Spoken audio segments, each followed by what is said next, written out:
Alright, hello! I promise this is a video about photography, but I also really love coffee, so we're gonna make a coffee.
Alright, so photography.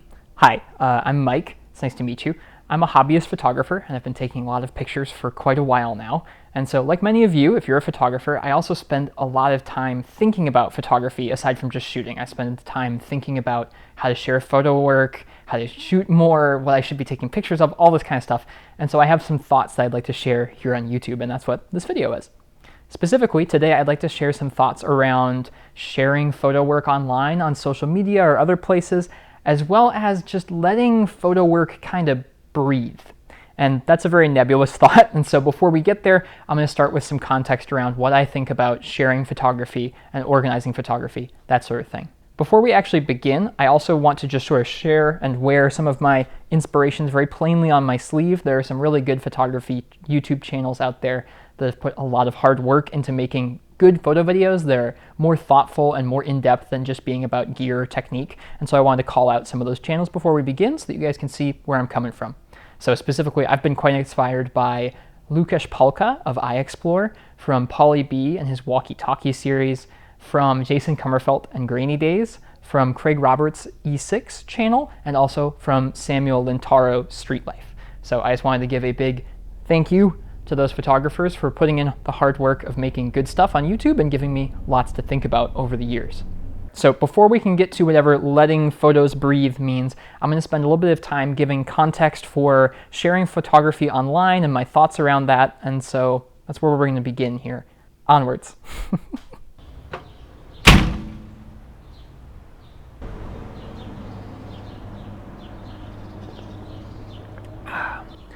So let's talk about sharing your photography online. This can apply to pretty much any kind of photography, but just for some context, I shoot a mixture of light documentary photography, some street photography, and really just any kind of snapshot that looks right to my lens or my eye, just any sort of picture I want to take.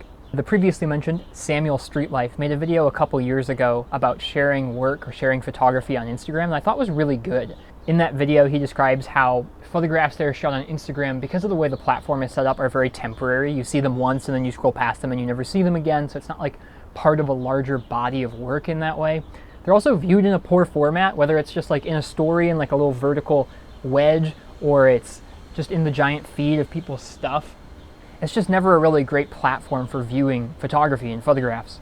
Then there's also how good work, maybe your best photographs, when you view them on Instagram, they're kind of like a little novelty there, and then that novelty's kind of worn off, where if somebody saw a photograph you took that you were really proud of on Instagram, and then later on you put that same photograph into a book, into a magazine, into a big display or a gallery, or who knows what, just you put it somewhere else, they've already seen it, and maybe seen it in sort of like the smallest, worst way you could see it on Instagram. Now, that isn't to say there isn't a reason to have an Instagram or use an Instagram, especially if you're into like professional photography, commercial photography, wedding photography, then obviously it makes sense to maintain a big presence on there so that people can find your work and book your work and you can make money. That's kind of a different thing.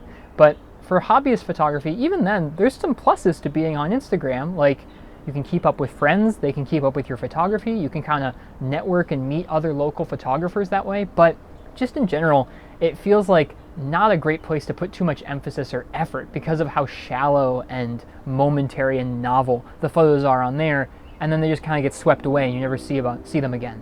Specifically in that video, Samuel Streetlife compares them to like toilet paper. You like swipe through photographs on social media like you'd scroll through a roll of toilet paper as you use it, and it's a decent analogy. I kind of agree with it. I was never super interested in growing an audience on Instagram or becoming really popular or big in that way. It's just not core to my being or core to why I'm doing photography in the first place. And there's nothing wrong where like if you are into Instagram and that is what you're interested in, is kind of networking and growing a big following on there and being able to just post a lot of pictures to them, there's nothing wrong with that. That's a very modern, contemporary way of handling, you know, distribution, showing your photography. And so there's merit to it. If that's what you're into, I'm not trying to like ditch on it, basically. Since seeing that video, I've definitely thought about it, and it's informed how I've shared my work online a lot. I share way less on Instagram, and when I do, I am pretty cognizant of the fact that I'm not sharing my best photographs there. I'm almost always sharing some ones that are still fun, still decent. They let people know I'm still doing this stuff, maybe a sense of where I've been or what I've taken pictures of.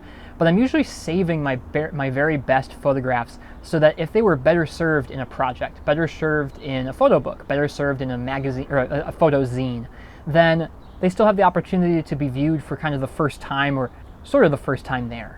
Now, obviously, it's kind of hard to tell ahead of time if some photograph is going to be useful in a more grand context like that, a bigger body of work. But that's the mindset from which I approach sharing to Instagram and kind of largely sharing my work online overall. I do also post to another photo site called Glass. It's a paid-only photo sharing site. That's where I share a little bit more like fun process shots from throughout the month where I'm like, this is a fun photograph. It's maybe not my best, but I want to get to share something online and just, I don't know, look at other people's photographs online. That's where I do that. It's like a nice alternative to Instagram. A little bit more like what Instagram maybe used to be for photography before it got turned into some algorithmic circus.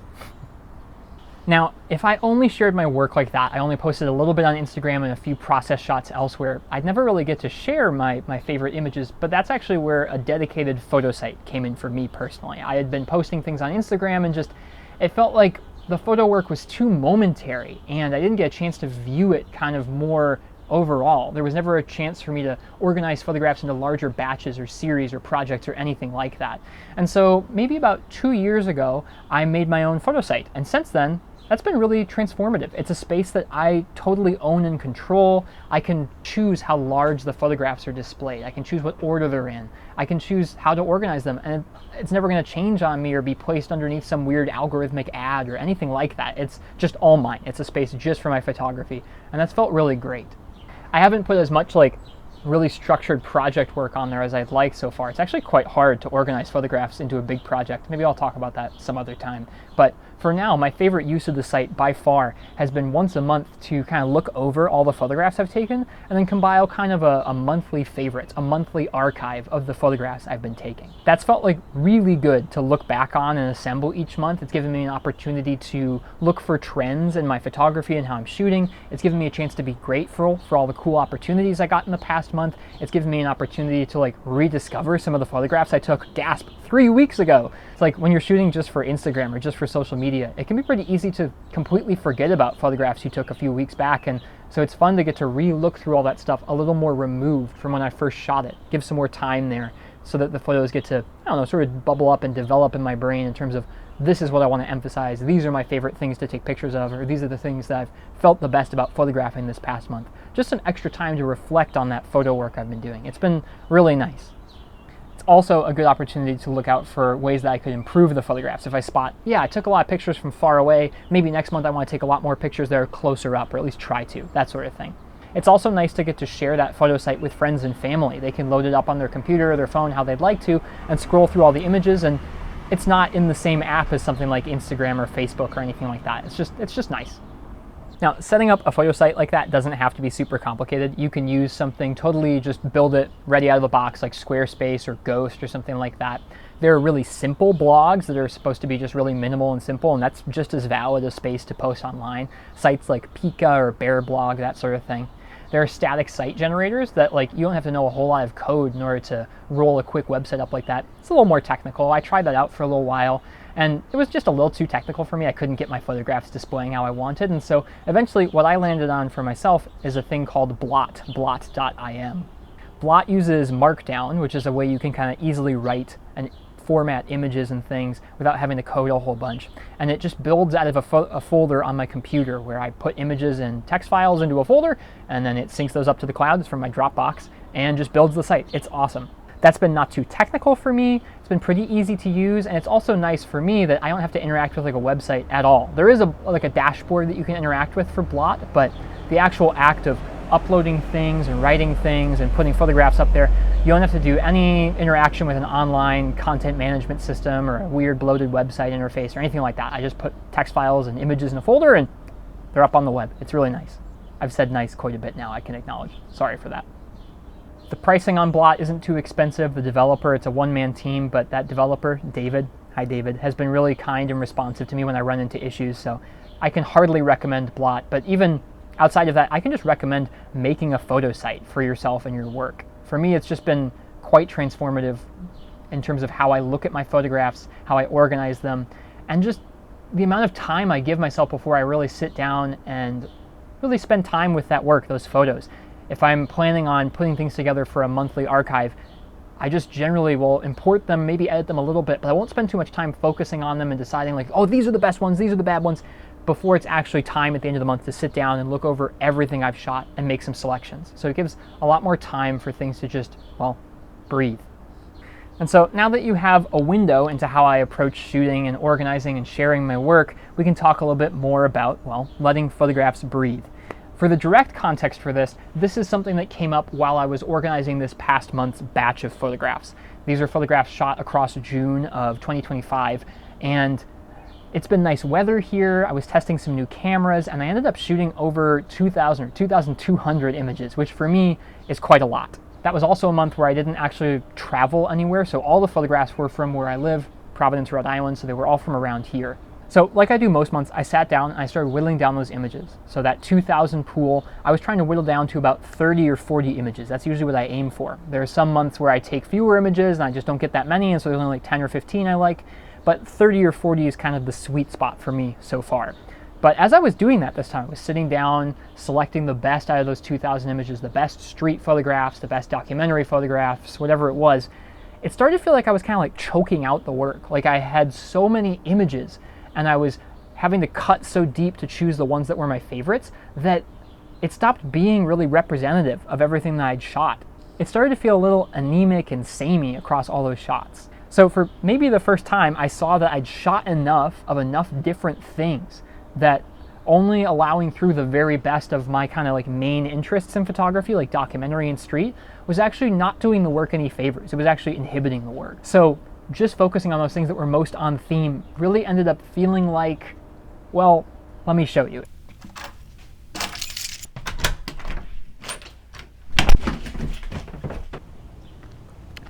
Like I mentioned before, I live in Providence, Rhode Island, which means that it's not a super busy city. If I want to take pictures of things that are interesting and have people around them, then what that's meant in the last month or so at least is that I get a lot of pictures of, well, of construction and construction workers. Or it's meant coming out to a lot of cafes, like this one.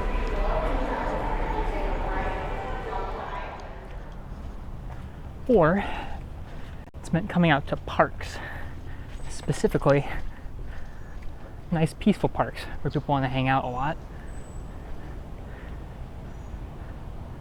Like this one.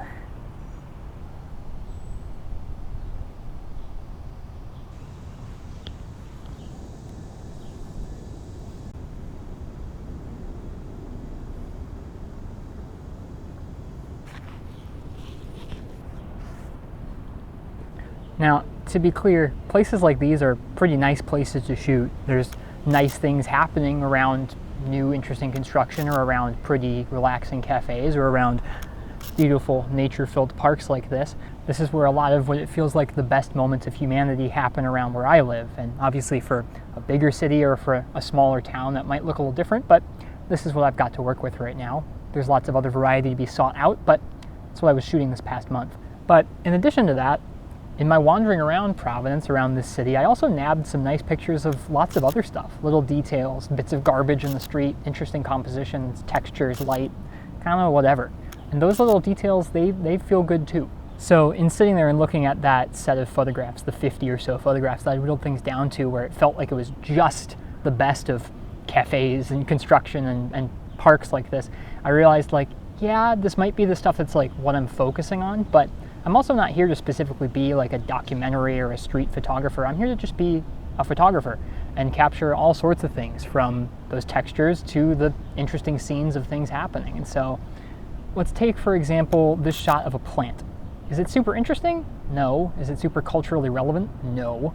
But I kind of like how the light shines through that little crack in between the tree and the grass, and it makes me happy. So I kind of ought to include things like that. After stopping to think about that, I took a step back and I went back through the month's photos a second time, and I added a whole lot more photographs that I'd previously weeded out. And you know what? It felt a lot better. I added in a lot more just plain photography of whatever I'd seen out in the world. I kind of let the whole month of photographs breathe. After all, this is just for my own personal photo site. It's not for some important commercial work or giant important book or gallery show or something. It's just meant to be an archive of, well, what I saw in the month. And so once I let back in those photographs and added to the variety of things I'd seen, even if they weren't all like exciting or high quality, it felt a lot more representative of the things that I'd been practicing photographically and the things I've been seeing in the last month. And so it felt a lot better. I hadn't had quite so many brushes with this in the past, but I also wasn't shooting quite as much. In months where I was shooting like 1,000 photographs, whittling it down to 30 or so felt right, but that felt a little cramped now that I'm shooting a lot more, and so I'm glad that I was able to open this up a little bit. Giving those photographs that room to breathe felt pretty freeing, and it let me appreciate more about my photography and my photography practice than just the specific goals where I'm actually focusing or trying the hardest. I feel like trying to pigeonhole myself into one particular role or style of photography, at least for me, that's not usually a good thing, and so getting to appreciate all those things, even if they're not exciting or whatever, that's nice. Ugh.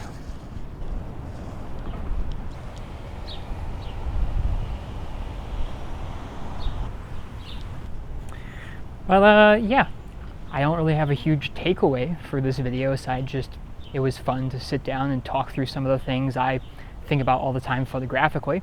Hope you found it interesting. If you wanted to see the photographs I was talking about, or more of the photographs I was talking about, there will be links to that and a few other things in the description of this video.